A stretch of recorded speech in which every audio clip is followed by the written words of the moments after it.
Cinema వాళ్ళు సెలబ్రిటీలుగా ఉండడం వలన వాళ్ళ గురించి వచ్చే వార్తలు గాసిప్స్ ఇంట్రెస్టింగ్ గా ఉంటాయి.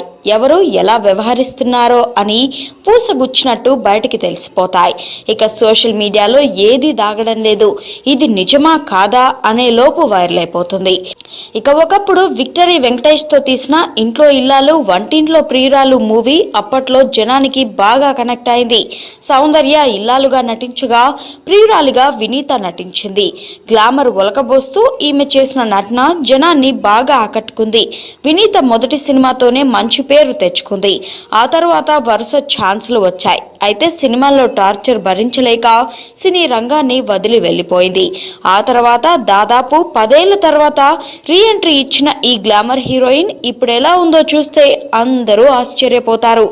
దాదాపు 70 సినిమాలకు పైగా అన్ని భాషల్లో నటించినప్పటికీ సడన్ గా సినిమాల నుంచి దూరం అయిపోయింది.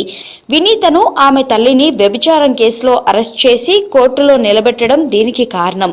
స్టార్ హీరోయిన్ గా రాణిస్తున్న వినీత ఇలా చేయడం ఏంటి అంటూ అందరూ చెవులు కొరికేసుకున్నారు.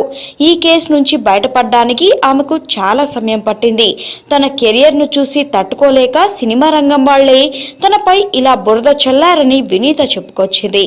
దీంతో ఇండస్ట్రీకి దూరం అయిపోయిన వినీత 10 ఏళ్ల విరామం తర్వాత సపోర్టింగ్ ఆర్టిస్ట్ గా తమిళ రంగంలోకి రీ ఎంట్రీ ఇచ్చి బిజీగా ఉంది.